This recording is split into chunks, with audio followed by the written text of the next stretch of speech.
Hi, job aspirants. Welcome to IQ Academy. NTPC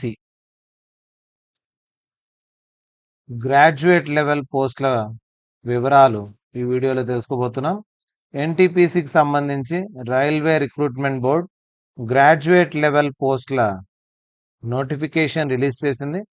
ఈ నోటిఫికేషన్లో మొత్తం పోస్టులు ఎన్ని ఉన్నాయి, ఎగ్జామ్ ప్యాటర్న్ ఎలా ఉంటుంది, ఎప్పుడు అప్లై చేయాలి అనేది పూర్తి డీటెయిల్స్ తెలుసుకోబోతున్నాం. సో ఈ రిక్రూట్మెంట్ మొత్తం ఎన్ని పోస్టులకు క్రియేట్ చేయబడింది, centralized employment notice ministry of railways నుంచి వెలువడిన నోటిఫికేషన్ ఇది. రైల్వే రిక్రూట్మెంట్ బోర్డ్స్ అన్ని కలిసి టోటల్గా ఎన్ని వేకెన్సీస్కు రిలీజ్ చేసిందంటే 8113 వేకెన్సీస్కు నోటిఫికేషన్ రిలీజ్ అయ్యింది. వీటికి ఇంపార్టెంట్ డేట్స్ కనుక చూసినట్లయితే application starting date 14th September నుంచి ఆన్లైన్ రిజిస్ట్రేషన్ స్టార్ట్ అయింది. 13th అక్టోబర్కు రిజిస్ట్రేషన్ ఎండ్ అవుతోంది. సో 13th అక్టోబర్ లోపు మీరు ఆన్లైన్ అప్లికేషన్ ఫిల్ చేసుకోవాలి. ఫీజ్ పేమెంట్ కోసం 2 days ఎక్స్ట్రా ఇచ్చాడు, 14th and 15th. ఏమైనా మిస్టేక్స్ ఉంటే మాడిఫై చేసుకోవడం కోసం మీరు ఫిల్ చేసిన అప్లికేషన్ ఫామ్లో కరెక్షన్స్ ఉంటే వాటిని కరెక్ట్ చేసుకోవడం కోసం 16th to 25th October time ఇవ్వడం జరిగింది. సో 14th నుంచి సెప్టెంబర్ 14 నుంచి అక్టోబర్ 13 లోపు మీరు అప్లై చేసుకోవాలి. టోటల్ వేకెన్సీస్ కనుక చూసినట్లయితే chief commercial cum ticket supervisor 1736 పోస్టులు ఉన్నాయి. Ticket supervisor. స్టేషన్ మాస్టర్ పోస్టులు 994. గూడ్స్ ట్రైన్ మేనేజర్, ఇంతకుముందు గూడ్స్ గార్డ్ అనేవాళ్ళం, goods train manager 3144. Junior accountant assistant cum typist 1507. Senior clerk cum typist 732. ఇంతకుముందు వీటికి ఏజ్ 18 to 33 ఉండేది. ఇప్పుడు 3 years పెంచాడు. కోవిడ్ వల్ల నోటీస్లో 3 years పెంచడం జరిగింది. సో కోవిడ్ వల్ల నోటీసెస్ రిక్రూట్మెంట్ రాలేదు కాబట్టి 2 years 3 years వరకు. ఇక్కడ రిక్రూట్మెంట్ నోటీస్లో అన్నింటికి +3 years యాడ్ చేశాడు ప్రతి పోస్టుకు. సో 18 నుంచి 36 ఏజ్ ఉండే ఓపెన్ కేటగిరీ వాళ్ళు, ఇక బీసీ 3 years ఎక్కువ, ఎస్సీ ఎస్టీ 5 years ఎక్కువ ఉండే వాళ్ళు దీనికంటే అప్లై చేసుకోవచ్చు. సో ఎస్సీ ఎస్టీ వాళ్ళు 41 వరకు, ఓబీసీ వాళ్ళు 39 ఏజ్ వరకు, ఓసీ అండ్ ఈడబ్ల్యూఎస్ కేటగిరీ వాళ్ళు 18 to 36 ఏజ్ వాళ్ళు ఈ పోస్టులకు అప్లై చేసుకొని రాసుకోవచ్చు. 3 years రిలాక్సేషన్ ఇచ్చాడు. సో ఎప్పటికి డేట్ చూసుకోవాలంటే 1/1/2025 కల్లా మీ ఏజ్ 36 దాటకుండా ఉంటే మీరు ఆర్ఆర్బి ఎన్టీపీసీకి ఎలిజిబుల్. సో టోటల్గా 8000+ ఉన్నాయి. ఆల్రెడీ ఇంటర్మీడియట్ది కూడా మనకు వచ్చేసింది నోటీసు. అండర్ గ్రాడ్యుయేట్కు సంబంధించి 3000 అబోవ్ పోస్టులు, ఇదొక 8000, టోటల్ 11,000+ పోస్టుల రిక్రూట్మెంట్ అనేది స్టార్ట్ అయిపోయింది ఈ మంత్లోనే. మీరు రెండింటికి ఇంటర్మీడియట్ అయిపోయిన డిగ్రీ అయిపోయిన వాళ్ళు ఇంటర్ ప్లస్ డిగ్రీ 2 పోస్టులకు ఎలిజిబుల్ కాబట్టి రెండింటికి అప్లై చేసుకోవచ్చు. ఇక్కడ బేసిక్ పే కూడా ఇచ్చాడు 35,400 ఈ రెండింటికి. సో అప్రాక్సిమేట్గా ఇందులో 60% అంటే ఎంత లేదన్నా మీకు 55 to 60,000 స్టార్టింగ్ శాలరీ వస్తుంది, గ్రాస్ శాలరీ.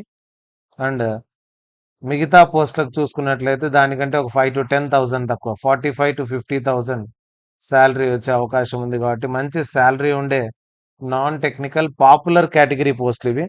సో వీటికి మెడికల్ స్టాండర్డ్స్ కూడా మనకు ఐడియా ఉండాలి. సో A2 స్టాండర్డ్ కొద్దిగా ఎక్కువ, A2 స్టాండర్డ్ జాగ్రత్తగా మీరు డాక్టర్ చూపించుకొని మీరు A2 స్టాండర్డ్లో ఉన్నారో లేదో చూసుకోవాలి. మిగతా వాటికి అయితే జనరల్లీ అందరికీ ఈ స్టాండర్డ్స్, మెడికల్ స్టాండర్డ్స్ అయితే ఉంటాయి. కొద్దిగా సైట్ ఉండి ప్రాబ్లం ఉండే వాళ్ళు A2 స్టాండర్డ్లో ఉండారో లేదో ఒకసారి చెక్ చేయించుకోవాలి. ఏజ్ అయితే 18 to 36, మెడికల్ స్టాండర్డ్స్ లేని వాళ్ళు ఈ రెండింటిని కాకుండా మిగతా వాటిని అప్లై చేసుకొని మీరు ఈ పోస్టులకు ఎలిజిబుల్ అవుతారు. అప్లై చేసుకొని ప్రిపేర్ అవ్వండి బాగా. 3 monthsలో మళ్ళీ ఎగ్జామ్, ఫస్ట్ ఫేజ్ ఎగ్జామ్ ఉండే అవకాశం ఉంది కాబట్టి ప్రిపరేషన్ స్టార్ట్ చేసుకోండి. మొత్తం ఎన్ని ఫేజెస్లో ఎగ్జామ్ ఉంటుందంటే 2 stagesలో కంప్యూటర్ బేస్డ్ టెస్ట్ ఉంటుంది. దాని తర్వాత CBAT అని కంప్యూటర్ బేస్డ్ యాప్టిట్యూడ్ టెస్ట్ ఒకటి, టైపింగ్ స్కిల్ టెస్ట్ ఒకటి ఉంటుంది. ఈ రెండిట్లో ఏదో ఒకటి ఉంటుంది అనమాట. Computer based test for station master. Aptitude test station మాస్టర్కు మాత్రమే ఉంటుంది. ఇక స్కిల్ టెస్ట్ ఉంది కదా, టైపింగ్ టెస్ట్, అది clerk and junior accountant cum typist, ఈ 2 పోస్టులకు టైపింగ్ ఉంటుంది. స్టేషన్ మాస్టర్ పోస్ట్కి మాత్రం ఆప్టిట్యూడ్ టెస్ట్ ఉంటుంది, కంప్యూటర్ బేస్డ్ ఆప్టిట్యూడ్ టెస్ట్ ఉంటుంది. ఇక మిగతా వాటికి నార్మల్ ఎగ్జామ్ మాత్రమే, దాని తర్వాత డాక్యుమెంట్ వెరిఫికేషన్, మెడికల్ ఎగ్జామినేషన్ అన్ని పోస్టులకు ఉంటుంది. Goods train manager, senior commercial cum ticket సూపర్వైజర్కు ఓన్లీ 2 లెవెల్ సిబిటి మాత్రమే ఉంటుంది, ఎగ్జామ్ మాత్రమే ఉంటుంది. ఎగ్జామ్ ప్యాటర్న్ ఎలా ఉంటుంది అన్నీ కూడా చూద్దాం. ఫస్ట్ స్టేజ్లో ఎంతమందిని సెకండ్ స్టేజ్కి తీస్తారంటే 1:15 రేషియోలో ఒక్కొక్క పోస్టుకు 15 మందిని తీయడం జరుగుతుంది. సెకండ్ ఫేజ్ నుంచి థర్డ్ ఫేజ్కు 1:8 రేషియోలో తీస్తారు. ఒక్కొక్క పోస్టుకు 8 మందిని టైపింగ్కు సిబిఐటికి పిలుస్తారు. ఇక ఏజ్ లిమిట్ ఆల్రెడీ చెప్పాను ఇందాకే, ఏజ్ లిమిట్ అనేది 3 ఇయర్స్ పెంచారు ప్రతి ఒక్కరికి. ఎగ్జామినేషన్ ఫీజ్ 500 కట్టాలి. Female, transgender, ex service men, SC ST, minority and PWD తప్ప మిగతా వాళ్ళందరూ 500, వీళ్ళకి మాత్రం 250 రూపీస్ ఎగ్జామినేషన్ ఫీజ్. ఇక ఎగ్జామ్ ఏమంటే కామన్, అన్ని పోస్టులకు కామన్ టెస్ట్ సిబిటి 1, సిబిటి 2, అంటే first stage CBT, second stage computer based test అన్నిటికీ కామన్. ఇక్కడ సెలెక్ట్ అయిన వాళ్ళు ఎలా తీస్తారంటే ఒక్కొక్క పోస్టుకు 15 మందిని చొప్పున సెకండ్ స్టేజ్కి తీస్తారు. ఈ సెకండ్ స్టేజ్ నుంచి నెక్స్ట్ స్టేజ్లో ఉండే typing test, computer based aptitude టెస్ట్కు 1:8 రేషియోలో తీస్తారు. సో ఏ పోస్టులకు అనేది ఆల్రెడీ చెప్పాను మీకు. క్లర్క్ టైప్ ఉండే పోస్టులకు, స్టేషన్ మాస్టర్కు, సిఏబిటి, వీటికి మాత్రమే 1:8.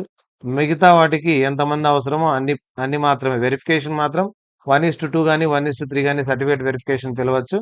వీటికి మాత్రం 1:8లో పిలుస్తారు. మిగతా వాటికి డైరెక్ట్గా ఎన్ని పోస్టులు ఉన్నాయో అంతమందిని పిలిచే అవకాశం ఉంది.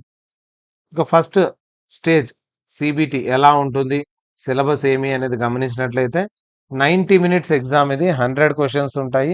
సేమ్ మనకు అండర్ గ్రాడ్యుయేట్ పోస్టులు ఉన్నాయి కదా, సేమ్ అలాగే ఉంటుంది. 40, 30, 30. General awareness 40, maths 30, reasoning 30.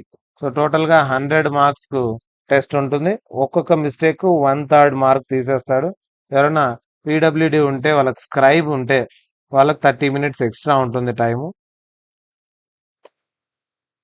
మిగతా వాళ్ళందరికీ 90 మినిట్స్, 100 క్వశ్చన్స్. ఇది సిబిటి 1. ఇది దీంట్లో సెలెక్ట్ అయిన వాళ్ళను నెక్స్ట్ స్టేజ్కు 1:15, ఆ 1:15లో మీరు ఉండగలిగితే చాలు, సెకండ్ స్టేజ్కి వెళ్ళిపోతారు. దీనికి సంబంధించి సిలబస్ చూసినట్లయితే ఇదంతా అర్థమెటిక్ పార్ట్ ఉంది చాలా వరకు. దాంతోపాటు అర్థమెటిక్తో పాటు ట్రిగ్నామెట్రీ, స్టాటిస్టిక్స్, జామెట్రీ, మెన్సురేషన్, ఈ 4 వచ్చేసి ప్యూర్ మ్యాథ్స్ చాప్టర్స్ యాడ్ అవుతాయి. ఆల్జీబ్రా కూడా 1, 2, 3, 5 చాప్టర్స్ ఆల్జీబ్రా ప్లస్ రిమైనింగ్ అంతా అర్థమెటిక్ పార్ట్ ఉంటుంది. ఇక జనరల్ ఇంటెలిజెన్స్ చాలా సింపుల్గా ఉంటాయి టాపిక్స్ అన్నీ కూడా. చివరివి last conclusion, statement, data sufficiency, తర్వాత స్టేట్మెంట్, కోర్సెస్ ఆఫ్ యాక్షన్, ఇవి తప్ప మిగతావన్నీ కూడా చాలా సింపుల్ టాపిక్స్ అని చెప్పుకోవచ్చు. ఎక్కువగా మీరు ఫోకస్ చేయాల్సింది 40 మార్క్స్ ఇక్కడే ఉంది కాబట్టి సైన్స్ పైన 10th క్లాస్ వరకు ఉండే maths, science and social part పైన ఎక్కువ ఫోకస్ చేస్తే, దాంతోపాటు స్ట్రాటజీకే కొద్దిగా కవర్ చేసుకోగలిగితే జనరల్ అవేర్నెస్ కూడా మీరు మంచి స్కోర్ అనేది తెచ్చుకోవచ్చు. ఇక సెకండ్ స్టేజ్ ఎగ్జామ్ కూడా సేమ్ సిలబస్ ఉంటుంది, కానీ ఎగ్జామ్ ప్యాటర్న్ ఒకటి చేంజ్ అవుతుంది. General awareness 50, mathematics 35 and general intelligence and reasoning 35, total 120 questions ఉంటాయి. టైం మాత్రం సేమ్ 90 మినిట్స్ టైమే ఇస్తాడు. 90 మినిట్స్ టైం వేస్తాడు. 1:15 సెలెక్ట్ చేసి ఇక్కడికి ఫేజ్ 2 టెస్ట్కు ఎలిజిబిలిటీ ఇస్తాడు. ఇక్కడ సెలెక్ట్ అయిన వాళ్ళు నెక్స్ట్ 1:8 రేషియోలో నెక్స్ట్ టెస్ట్కి తీయడం జరుగుతుంది. మ్యాథమెటిక్స్లో ఇంతకుముందు చెప్పిన విధంగానే సేమ్ టైప్ ఆఫ్ సిలబస్ ఉంది. Trigonometry, statistics, algebra, geometry, mensuration తప్ప మిగతావన్నీ కూడా అర్థమెటిక్ పార్ట్ వస్తుంది. ఈ 5 చాప్టర్స్ ప్యూర్ మ్యాథ్స్ వస్తుంది. General intelligence same, general awareness కూడా same syllabus. Minimum qualifying mark ఎంత అంటే ఓసీకి, ఈడబ్ల్యూఎస్కు 40%, ఓబీసీకి 30%, ఎస్సీకి 30% అండ్ ఎస్టీకి 25% మినిమం మార్క్స్ రావాల్సిందే, లేకుంటే షార్ట్ లిస్ట్ చేయడు. ఇక స్టేషన్ మాస్టర్ సెలెక్ట్ అయిన వాళ్ళకు సిబిఐటి కండక్ట్ చేస్తారు. సెకండ్ స్టేజ్ తర్వాత సిబిఐటి కండక్ట్ చేస్తారు. స్టేషన్ మాస్టర్ ఆప్షన్ పెట్టుకున్న వాళ్ళకు క్వాలిఫైయింగ్ మార్క్స్ ఏమి అంటే the candidates need to secure a minimum tea score of 42 marks in each of the test batteries అని కండక్ట్ చేస్తారు సిబిఐటీలో. ప్రతి దాంట్లో 42 మార్క్స్ 42 మార్క్స్ కంపల్సరీ రావాలి, లేదంటే ఎలిజిబుల్ కారు. అక్కడ పెట్టే టెస్ట్ బ్యాటరీ టెస్ట్లో 42 మార్క్స్ రావాలి, ఇర్రెస్పెక్టివ్ ఆఫ్ కేటగిరీతో సంబంధం లేకుండా టీ స్కోర్ అనేది రావాలి, అది 42 మినిమం ఉండాలి. సో 1:8 ఇక్కడికి సెలెక్ట్ చేసి సిబిఐటికి, దాని తర్వాత వచ్చేసి టైపింగ్ టెస్ట్కు పంపించడం జరుగుతుంది. ఇది క్వాలిఫైయింగ్ ఇన్ నేచర్ మాత్రమే. టైపింగ్ టెస్ట్ కూడా క్వాలిఫైయింగే. సో ఎంత స్పీడ్ ఉండాలంటే 30 వర్డ్స్ పర్ మినిట్ స్పీడ్ ఉండాలి ఇంగ్లీష్లో అయితే. అదే హిందీ టైపింగ్ వాళ్ళైతే 25 వర్డ్స్ పర్ మినిట్ ఉండాలి. సో స్పెల్ చెక్ అన్ని అక్కడే చెక్ చేస్తారు. మీరు మిస్టేక్స్ లేకుండా టైప్ చేయాలి, and 30 words per minute speed ఉంటే చాలు, మీరు క్వాలిఫై అయిపోతారు. ఇక క్యాండిడేట్స్ ఏం నోట్ చేసుకోవాలంటే, multiple post and other requirements have been notified. చాలా పోస్టులు ఉన్నాయి దీంట్లో, చాలా రీజన్స్వి ఉన్నాయి. ఈ candidates are required to indicate their post wise and railway production unit wise preferences. మీరు పోస్ట్ వైజ్ ఏ యూనిట్ మీకు ప్రిఫరెన్స్ ఇస్తారనేది ప్రిఫరెన్స్ ఖచ్చితంగా మీరు ఆప్షన్స్ పెట్టాలి ఆన్లైన్ అప్లికేషన్లో. అక్కడ పెట్టిందే ఫైనల్, మళ్ళీ ఎప్పుడన్నా చేంజ్ చేయాలంటే చేయలేరు. మీరు ఏ రీజన్ ముందు పెట్టుకుంటారో ఆ రీజన్కే మీకు కన్సిడర్ చేస్తారు, దాని తర్వాత నెక్స్ట్ రీజన్స్. కాబట్టి ఆప్షన్స్ కూడా అంతే. ఫస్ట్ స్టేషన్ మాస్టర్ పెట్టుకుంటే స్టేషన్ మాస్టర్, ఒకవేళ స్టేషన్ మాస్టర్ మీకు ఎలిజిబిలిటీ లేకుండా పోయిందంటే నెక్స్ట్ దానికి మీకు ఎలిజిబిలిటీ రాదు. సో జాగ్రత్తగా మీరు ఆప్షన్స్ ఫిల్ చేసుకునేటప్పుడు మీరు దానికి ఎలిజిబులా కాదా అనేది చెక్ చేసుకోండి. మెడికల్ స్టాండర్డ్స్ ఉన్నాయా లేదా అనేది కూడా మీరు జాగ్రత్తగా చెక్ చేసుకోవాలి. వేకెన్సీ కూడా చూసుకోండి. 0 వేకెన్సీ ఉండేది పెట్టుకుంటే మీకే ఇబ్బంది అవుతుంది. ఎగ్జామ్ క్వాలిఫై మంచి మార్క్స్ వచ్చినా కూడా వేకెన్సీస్ లేని చోట పెట్టుకుంటే అది ప్రాబ్లం అయిపోతుంది మీకే. Candidates with partial option will be considered only for the specific categories opted by them, since not opting for certain. అన్ని కేటగిరీస్కు ఆప్ట్ చేయకపోయినా వీళ్ళే ఏం తీసుకోరు. మీరు ఏ కేటగిరీస్ పెట్టినారో ఆ కేటగిరీస్ మాత్రమే. ఫర్ ఎగ్జాంపుల్ 2 కేటగిరీస్ పెట్టారు, మీదే వదిలేశారని రిమైనింగ్ 2 కేటగిరీస్ ఇవ్వరు. ఈ రెండింటినే మీకు కన్సిడర్ చేస్తారు. రిమైనింగ్ 2 అన్విల్లింగ్ అనుకుంటారు. సో అప్లికేషన్ ఫిల్ చేసేటప్పుడు జాగ్రత్తగా అన్ని కేటగిరీస్ మీరు ఎలిజిబుల్ ఉండేటివన్నీ పెట్టారా లేదా, తర్వాత రీజన్స్ పెట్టారా లేదా అనేది చెక్ చేసుకోండి. సౌత్ రీజన్కి సంబంధించి మనం వేకెన్సీస్ కన్నా చూసినట్లయితే ఆర్ఆర్బి బెంగళూరుకు సంబంధించి కమర్షియల్ కమర్షియల్ సూపర్వైజర్ పోస్టులు 51 ఉన్నాయి ఇక్కడ. Station master 116, goods train manager వచ్చేసి 237 పోస్టులు. ఇవే అధికంగా ఉన్నాయి, చాలా ఎక్కువ. Junior accounts assistant cum typist 88 ఉన్నాయి. మిగతావన్నీ 2 పోస్టులు మాత్రమే ఉన్నాయి. ఎక్కువగా ఉండేది వచ్చేసి station master and goods train manager మాత్రమే ఎక్కువగా పోస్టులు ఉన్నాయి. దీనికి 1:15 రేషియో కాబట్టి 200 ఇంటూ అప్రాక్సిమేట్గా 15 వేసుకున్నా కూడా 3000 మెంబర్స్ సెకండ్ స్టేజ్కు సెలెక్ట్ అవుతారు. కాబట్టి మీరు కాంపిటీషన్లో ఉండొచ్చు అప్లై చేసుకుంటే ఈ పోస్టుకు. సో ఈ పోస్ట్ తర్వాత మీరు ఎలిజిబుల్ ఉండే అన్ని పోస్టులకు పెట్టుకోండి, ఏ పోస్ట్ను వదలొద్దండి. ఇక చెన్నై రీజన్ కనుక చూసినట్లయితే మనకు సూపర్వైజర్ పోస్టులు 155 ఉన్నాయి, అధికంగా ఉన్నాయి. ఇంకా జూనియర్ అకౌంట్ అసిస్టెంట్ వచ్చేసి 144 ఉన్నాయి. మిగతావన్నీ స్టేషన్ మాస్టర్ ఇవన్నీ తక్కువగా ఉన్నాయి. సో సీనియర్ క్లర్క్ కూడా కొంచెం ఎక్కువగానే ఉన్నాయి. సో ఎవరైతే ఇంట్రెస్ట్ ఉండే పోస్ట్ ఒకవేళ ఈ 2 అయితే మీరు చెన్నై పెట్టుకోవడం బెటరు. సో సూపర్వైజర్ పోస్టులు అనుకుంటే చెన్నై పెట్టాలి, ఎందుకంటే ఇక్కడికంటే ఇక్కడే ఎక్కువగా ఉన్నాయి.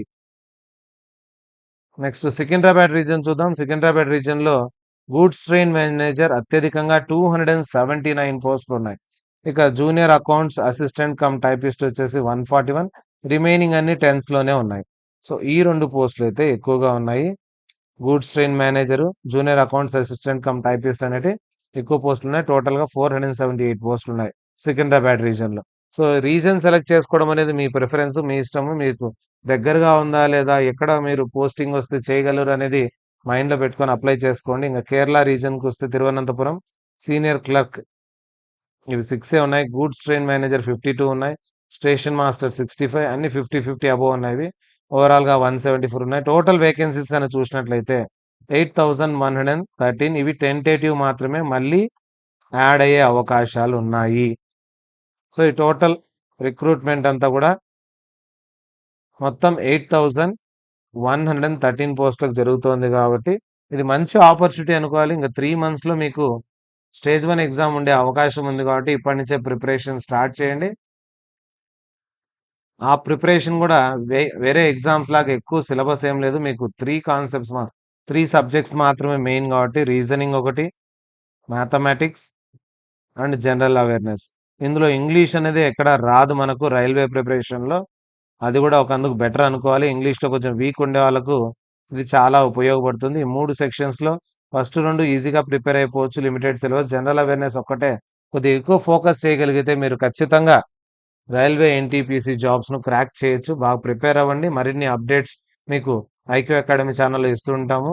మా ఛానల్‌ని సబ్స్క్రైబ్ చేసి పెట్టుకోండి. ప్రీవియస్ పేపర్స్ కూడా మీకోసం లాస్ట్ టైమ్ జరిగిన ఎన్టీపీసీ పేపర్స్, తర్వాత వాటికి సంబంధించి షార్ట్‌కట్ ట్రిక్స్ ఏమన్నా ఉంటే మీకోసం మన యూట్యూబ్ ఛానల్‌లో చేసి పెట్టడం జరుగుతుంది.